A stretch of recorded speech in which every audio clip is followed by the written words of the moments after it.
Welcome to the Daily Grind. I'm your host, Mark. Got my guy Luke with me. What's up, man? Not much, dude. I'm trying to choreograph a dance. I'm working on it. It's a work in For the progress. opening music? Yeah, I'm working on Every it. morning I see you dancing while we're opening. I'm like working on something and you're dancing. I'm figuring it out. It's gonna be finished by the end of the year. I can't wait for the debut. I really can't. Welcome to today's show. Got a full show for you guys today. As we tweeted out the Vince Williams Appreciation Show. You remember how yesterday I was like, man, we'll find something to talk about. Yeah, you did. At the end of the show yesterday, I was like, it's Thursday. There's no game. Nope. We'll find something. And the Grizzlies were listening. They're like, you know what? Let's do this today. The Deus Daily Grind guys need some stuff to talk about. Let's do this today. And we got a bone. Throw them a bone. Yeah, exactly.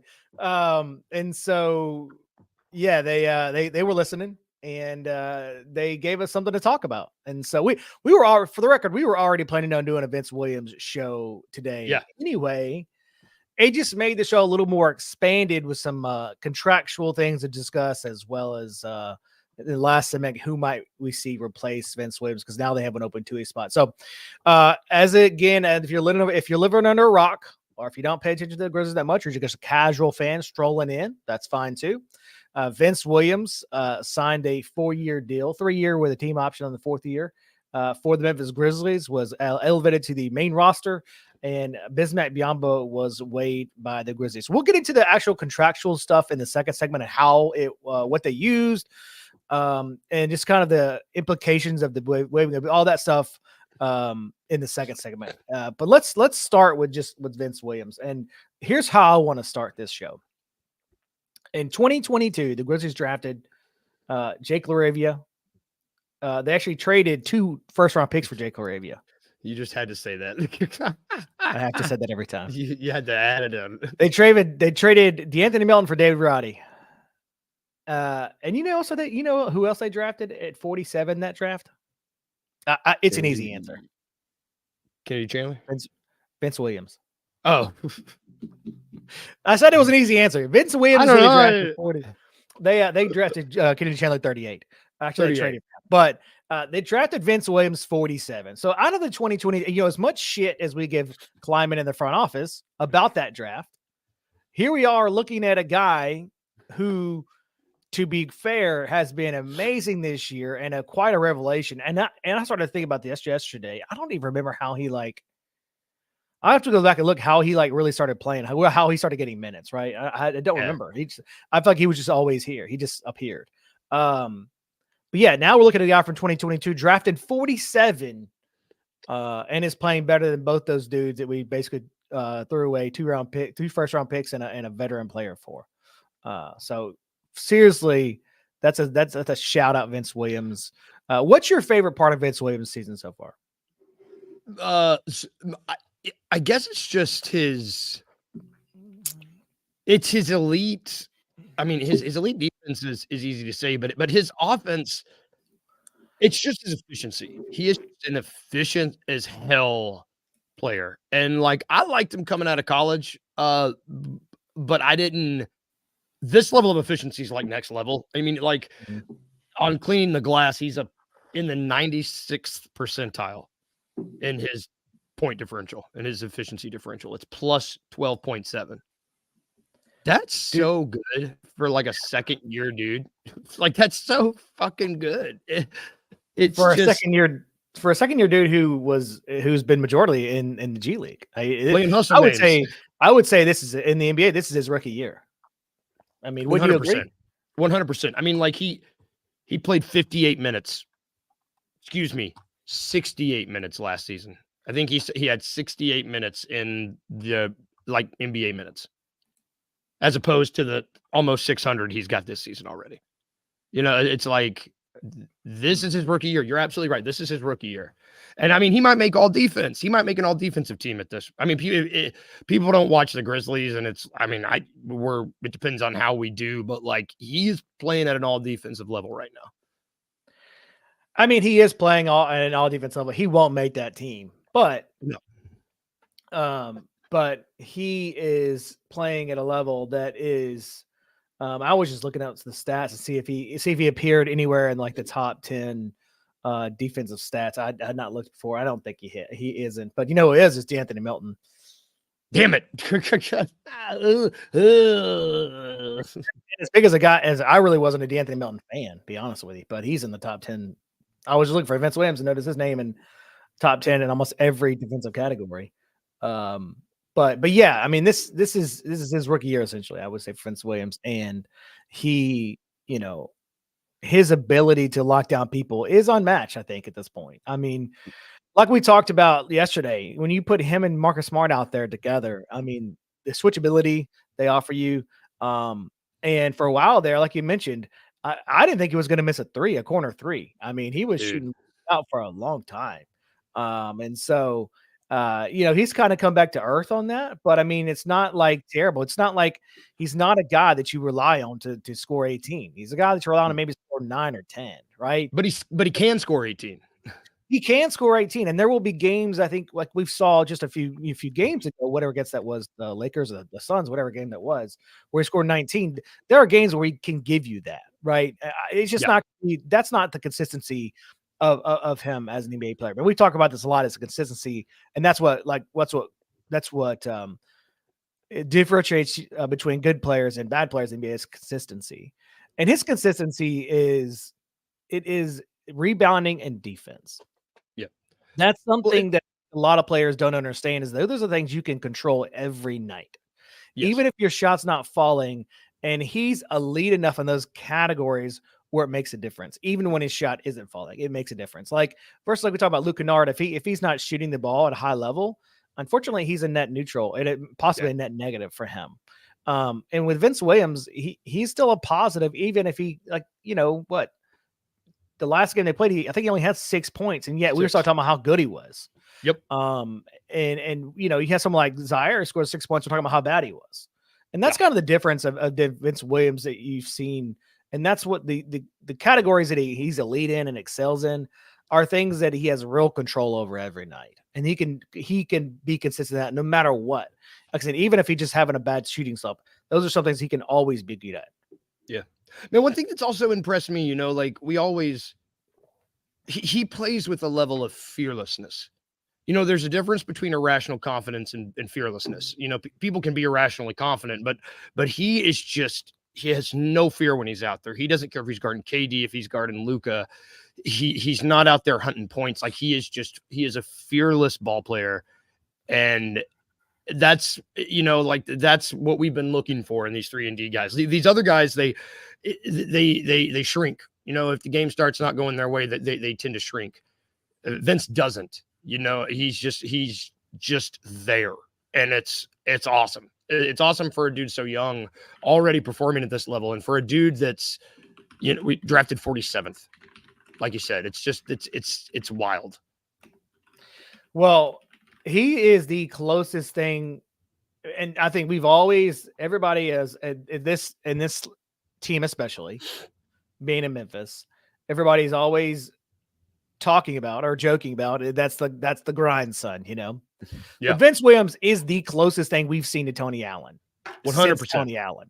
I think that has been really thrown around very loosely in a kind of just joking manner for a lot of people, because everybody for the love that we have for TA, such a big factor in this franchise. We throw that thing around. We throw that the grandson thing around lightly because it's just kind of funny on Twitter, but he is the closest thing to Tony Allen that has been so far in a Memphis uniform. And I think that's D'Anthony Melton might have been the other, but to your point, and that's what made me think about this, is that the fearlessness that he plays with, that's what Tony Allen played with. He did not care who you were. He doesn't see a name on that, but a lot of people they say Kevin Durant, but they're like, I don't know if I can guard Kevin Durant because he's awesome. Right.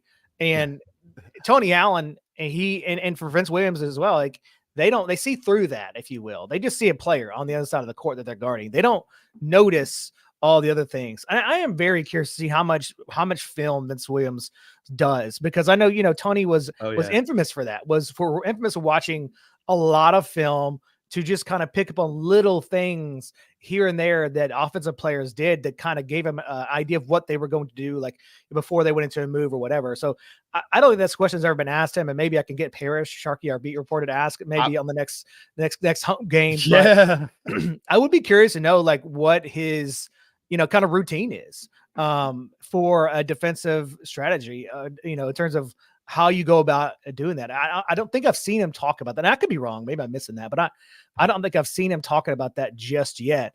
And I would be very curious to see what his answer is for his kind of like routine to get into, like how he studies the players and how what is his process to being so good at defense and kind of a lead in that category. I mean, because he's methodical out there, like the way that he, I mean, and he's so long, it just helps, like the way that he's able to kind of read where the ball's going and just get his arm in the lane. It's just really incredible to watch. And Sean Coleman, one of our guys, one of our main guys at Bluff City Media, our assistant editor, great guy, by the way. If you don't follow him on Twitter, make sure you do so. Always with the stats. And he tweeted this a long time ago. This is when Vince Williams was just starting up, but the way his length lets him cheat, right? His length lets him cheat. A lot of times we see guys like David Roddy or whatever, Zaire, like, hey, they overhelping, and it doesn't allow them to get back to the 3-point shooters to close out. Yeah. But Vince Williams' length and basketball IQ let him cheat. Like that let him be able, because he understands and processes information on a defensive level quicker than most, because he sees the passes coming, right? So he starts moving as it's happening instead of reacting to it happening. And so that kind of stuff allows him to cheat, and it honestly allows him to be better than most. That's what allows him to be so far a lead in this league. And obviously this is a half a season we're talking about with Vince Williams, and he's got all the tools to keep it up for a long time. Whether that happens or not, who knows? But like I said, these are things that you can control every night. And so that's what gives me a little like, okay, I can see this. I can see him being this for a long time, because again, just the same way as Tony Allen was the same thing for a long time. Even when Tony Allen was like hitting the underside of the rim with layups, right? Like he was like throwing it up through behind the hoop because he couldn't make it. He was still good out there, and you're like, oh man, come on, Tony. Come on, Tony. But then he like blocks a Kevin Durant's shot the next down the court. Like I'll live with that, right?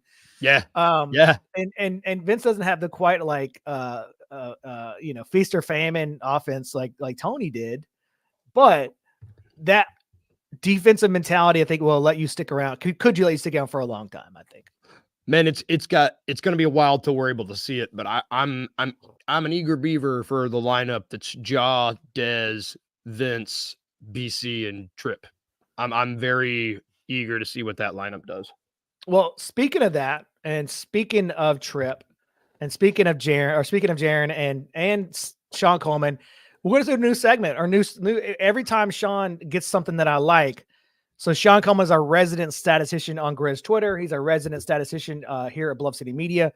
We're going to be doing stats today with Statty Sean. I haven't thought of a name yet. I'm still workshopping. Statty Sean is so Statty good. Statty Sean. Statty. I don't know. He actually hasn't tweeted this out yet because he gave it to me this morning before his article is going to drop here. Probably in the next 10 minutes, maybe. He's doing a feature on Vince Williams. So I'm just going to put this up. This is speaking of Marcus Smart, Jaren Jackson, and Vince. They're producing league best defensive results. Okay, so you can read it on the screen, but I'm going to read it with you. It's not saying the Grizzlies defense in general is the best. It's saying the lineups featuring this trio of Smart, Jackson, and Vince are better defensively than any lineup combo featured among all NBA teams this season. Shit. So take that. I want everybody to take that in. It's a small sample size, but Smart out there, Jaren out there, and Vince out together play better defense than anyone in the NBA. That's that is something. It really is something to be excited about. Because like you said, I'm excited to see. I really hope Jaren plays on Friday. I hope Smart plays on Friday because I would love to see those three start together and just see what happens. And see how good they are. So shout out to Sean. If you're not following him on Twitter, Stats ASC on Twitter or SAC, I can't remember what is it, SAC or ASC. Either SAC. way, just look up Sean Coleman. He's our resident statistician. I'm going to workshop the name a little bit on the stat of the day from Statty Sean. Let us He know might what you not think. like that. We like Statty. I like Statty Sean. Yeah. Let us know what you think on the stat of the day. What that's going to be something I'm really just going to steal from his Twitter every day because he has so many stats all the time, and I'm just confused about how his brain works because I'm like, I don't even know. He's like, these three players, and this day, July 12th, 2001 was the only day it happened. I'm like, I don't know I would even think about like, I just wouldn't even think about like, oh yeah, I'm going to look this one thing up. And he does that all the time. So yeah, shout out to him. Let's take a quick break. We'll be right back. We're going to look at the kind of the contract and how it all went down yesterday with Vince Williams and Bismack Biyombo and what that means for the team for the rest of the season. I am highly upset, man. Oh, man. ESPN, you dastardly dogs you. Last week had us feeling good. They picked the Grizzlies to be first in the West with about 48.5 wins. And what a difference a few days makes. What a difference. You put out your list of the top 100 players in the NBA. Desmond Bain jumps in at 61. Jaren Jackson Jr. comes in at number 31. Jaren's top 25 to me, but if you all right, whatever. I think that's a little slight to Jaren. Desmond Baines is disgusting, in my opinion. Then we get Ja Morant, All-NBA player, two-time All-Star, one of the most dynamic offensively players in the NBA, Ja Morant. That guy was number 35 on their list, Kenny Stubblefield. The same people that said the Grizzlies will be the first team in the West. They're going to get that done with just some regular dudes. Tune in to the Anthony Sane Show Wednesdays and Fridays at 12 p.m. weekly on the Bluff City Media YouTube channel. Just curious, you kind of talked about the transfers and things like that. How has that changed your mindset from a roster management standpoint? Like, incredible recruiter. All the classes, I think we had 2 back-to-back and 21 and 22 top classes. How does that change with the transfer portal? Do you start focusing more on upperclassmen? Do you kind of get away from the younger freshmen? How does that work? Yeah, so I still believe in our coaching staff and the way we do things and developing guys. And that I will never get away from that philosophy. We're still going to recruit a high school class.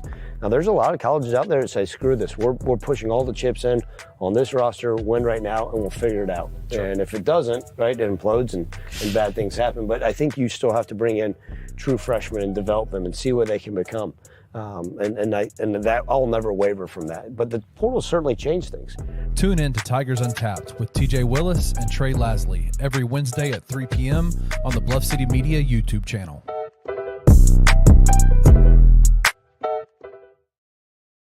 Welcome back to the Daily Grind, a daily Memphis Grizzlies show. We do it right here every single day on Bluff City Media at 9 a.m. Luke and I are here every day. But before we get to the next part of our show, it's our shameless promotion time. This is a part of the show where we tell you to be a Bluff City Media Insider. It's $5 a month. Every day I'm here telling you the same thing, but it's easy. It's fun. You can join our Discord and talk about all this. We actually were talking about all this stuff before it even happened. There's some insider information going on in our Discord earlier this week, a couple of days ago, kind of what we thought was going to be happening when it happened. So you missed out on that, but it's still time. Go join. It's $5 a month. And if you can afford that, just subscribe to the YouTube channel. Actually, even if you can't afford that, subscribe to the YouTube channel because it's free. It's free. It really helps us out, continue to do these shows. And most importantly, we are going to start a couple of new shows. You should see new shows appear on our network very soon. We are creating some new shows. We're adding some new shows. So be on the lookout for that. Not just Grizzly stuff, all kinds of stuff. So there's something for everybody. Sports stuff in Memphis. So be on the lookout for that. There is something for everybody. Let's get back to the show. Vince Williams signed a 4-year deal with the Grizzlies, 3 years, 4th-year team option, roughly $2.5 million a year, much less than what we thought. We said on this show, we thought Yeah. he'd be somewhere around 4 or 5, which is what I said in the Discord as well. I would have pegged him for that. First of all, Vince Williams needs a new agent. Yeah, For damn. sure. Second of all, I don't know. That's right on line with a first round pick, essentially. David Roddy's at 2.7, but 2.5 mil a year, 7.9 over 3 years, and then, like I said, the team option for the 4th year. I will say in the next few years, as the cap goes up and the TV revenue goes up as well, that 2.5 will look like 1.2. It will be one of the best value contracts in the league. And we've talked about this before. We've talked about this before. In a couple years, Jaren's going to be on a new max deal, right? And Jaren, Desmond, and Ja will take up like 80% of your cap. So the Grizzlies will have to find guys that are on team-friendly deals to put them on. And so this is what that is. Like, this is that 100%.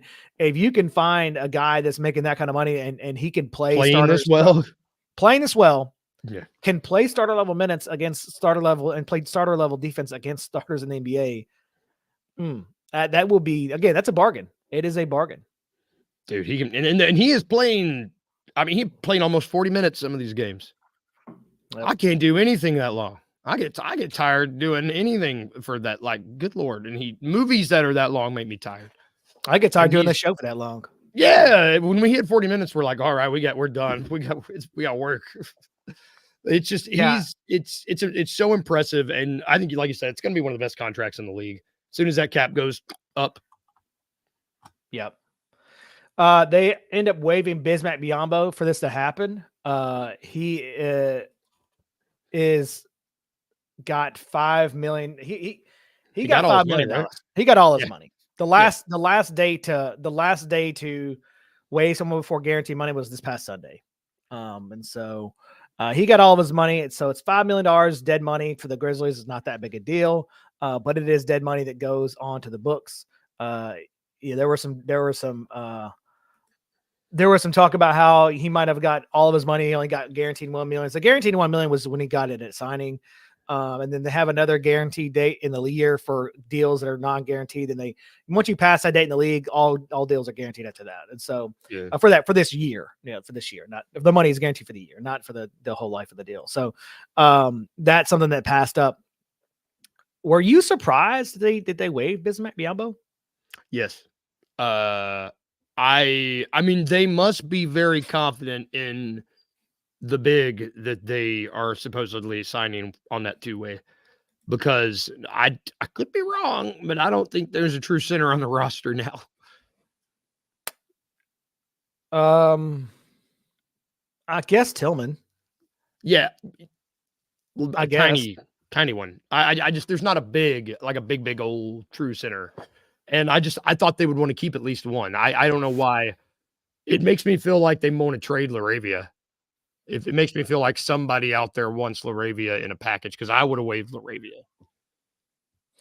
See, I think that I think giving up on a first round pick that early, I think is something that you just don't see that often, right? And I do think LaRavia is young enough to where you can try to sell someone on him.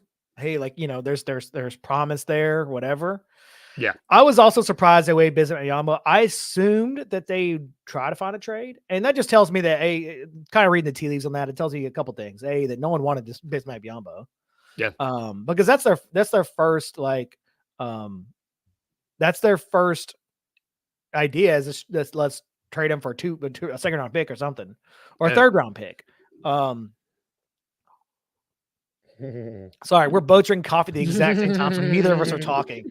That tells me a couple things, that no one wanted Bismack Biyombo, and that, like you said, they're confident in the ability to bring in a big on the 2-way. Yeah.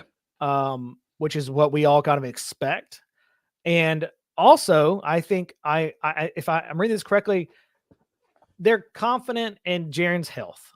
Yes. He was out with a bone bruise on Tuesday. But they're confident in Jaren's health is what I would expect. Because I'm not sure you waive him the day before you play against or 2 days before you play the Clippers when you have no other big on your roster, right? Like not even one. Because Zubac's playing great. You have one and you have one big and Xavier Tillman if Jaren and Santi don't play. And Santi was doubtful, which I don't think he's gonna play on Friday. And so that's what, in terms of Jaren's health, I think that I'm confident that they're confident in Jaren's health.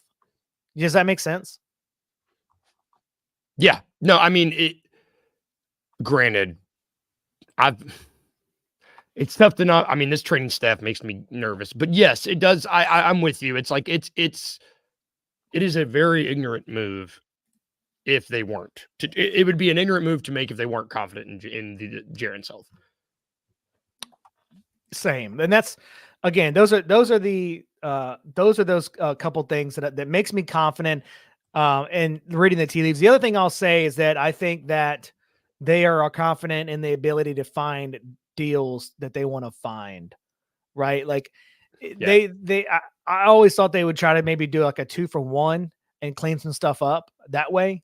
I still think they'll do some roster management, kind of like cleaning some stuff up with the roster moves at the trade deadline. I think that will definitely happen. I do think they'll be active. But I this happening and just go ahead and waving Biz. Just again, reading the tea leaves, this is just me looking at what they're doing and kind of knowing the situation would make me feel confident that they're confident in finding deals for a LaRavia or a Roddy or whomever they're trying to move. Where they don't have to send out a 2-for-1 and those type of deals or that kind of thing. So when all the rumors going around too, that I mean, every report is saying, hey, Biz might come back in the future. So, I mean, he's eligible to come back. And once the 10-day to contract start, you can put him on a 10-day if you wanted to. They're just not, the 10-day contracts don't happen. It has to hit a certain date before 10 days are available to dish out.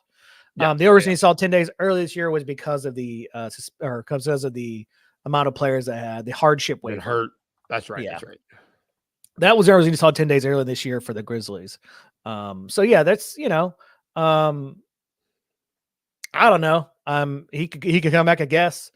But like I said, it makes me feel confident that they're confident and they have some plan in terms of bigs to replace him, maybe on a 2-way or going out and getting in the trade market. And also their confidence on Jaren's health going forward. They don't think they need, like, he's fine. They don't think they need someone to replace him. If that makes sense. So let's take another quick break. We'll talk about, there's some stuff going on. We see you, Dak Jennels and D'Angelo Halo. We see in the chat. There's some talk about who they're gonna get to replace him. That's our next segment. So we'll take a break. We'll come back. We'll talk about that in the next segment. Who we think they're going to get to replace Bismack Biyombo. Maybe replace Vince Williams on the 2-way. On the 2-way. Maybe that is also a Bismack replacement as well. We'll be right back. Seth Hennigan just still he doesn't look himself. He just doesn't, in the big moments, he's not making the plays that have to be made. If you look at the raw stats, they're not terrible, but the 2 interceptions. Yeah. And he fumbled twice. They didn't lose those fumbles, but 2 fumbles and 2 interceptions, one of them coming at a terrible time on a 4th down late in the game when Memphis really needed to put points on the board. But I just don't think Seth is playing well enough to elevate this team. Right. I think he's playing well enough for Memphis to be fine, but as far as for them to do something special and to elevate this team, he's just not playing like that. Tune in to On the Bluff with Christian Fowler and Gabe Kuhn every Tuesday at 12 p.m. on the Bluff City Media YouTube channel.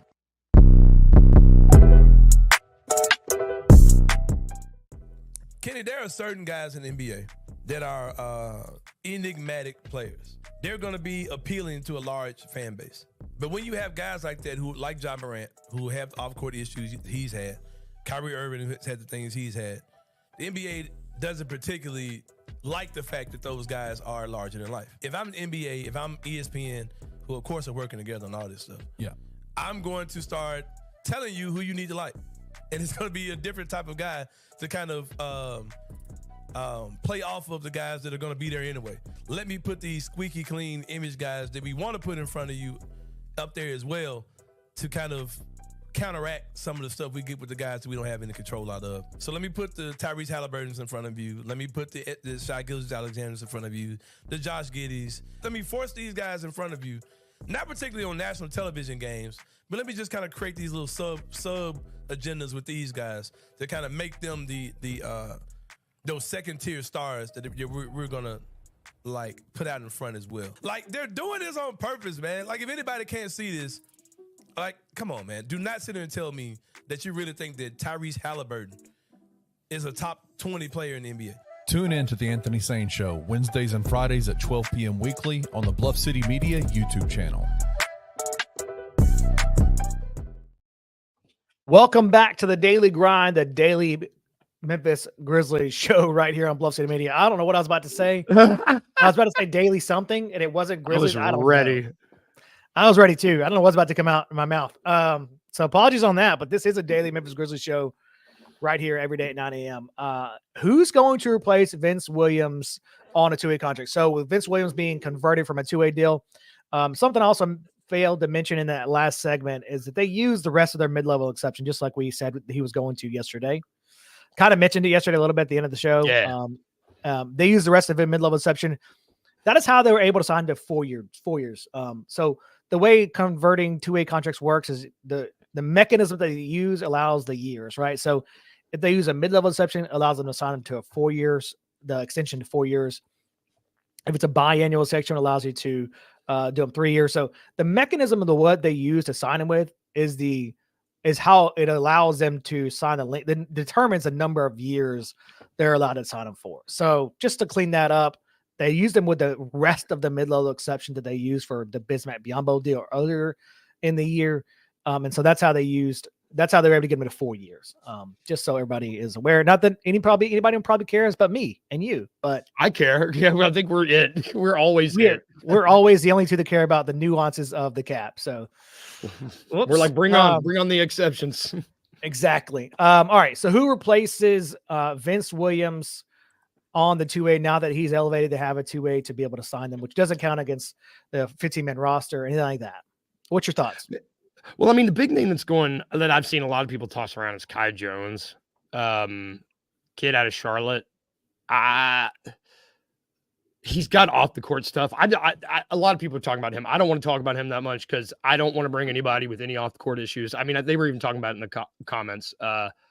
Dak Daniel, shout out to you, brother. He said he's in the Charlotte market, saw a lot of their games. He doesn't know how to play basketball, isn't good at anything, and is a stretch big that can't shoot. Developmental project, doesn't seem to want to develop, throws his teammates under the bus. That's enough I'm with him. That's enough for a no for me. I don't want to really waste time on him. These other two guys, though, I think are, and our guy Mike over at Bluff City Media wrote an awesome piece, dropped this morning, featured these two guys. And I think either of these two guys, I know which one I would prefer the two, but Matthew Hurt plays with the hustle, the Hurt Locker. I just made that up. We're going to start calling him that. He's the problem with him. He's a little undersized. I really like dudes that come from the hustle. You know, I think we got a great team down in South Haven. I like dudes that know the system and can continue to develop, kind of like we did with Killian Tilly a few years back. I really enjoy that, but I don't think the answer is another undersized big. We've got Xavier Tillman on the roster. You know, like why bring in another one? I mean, he's averaging like 18 points a game in the G League, or in college. He was averaging that much, excuse me. Currently he's doing almost 20 points a game, but only 6 rebounds. You know, like that's not what we need. We don't need an undersized big that can't rebound. The other guy though, Trey Jemison. I hope I'm saying his last name right. Big old Trey, tank the Trey. That one wasn't as good as the Hurt Locker. Yeah, that was not as good. I'm workshopping that one. He's just 6'10", 260. He's a hoss, dude. I go watch clips of this dude, man. He's just a big dude. He plays for the Birmingham Squadron right now.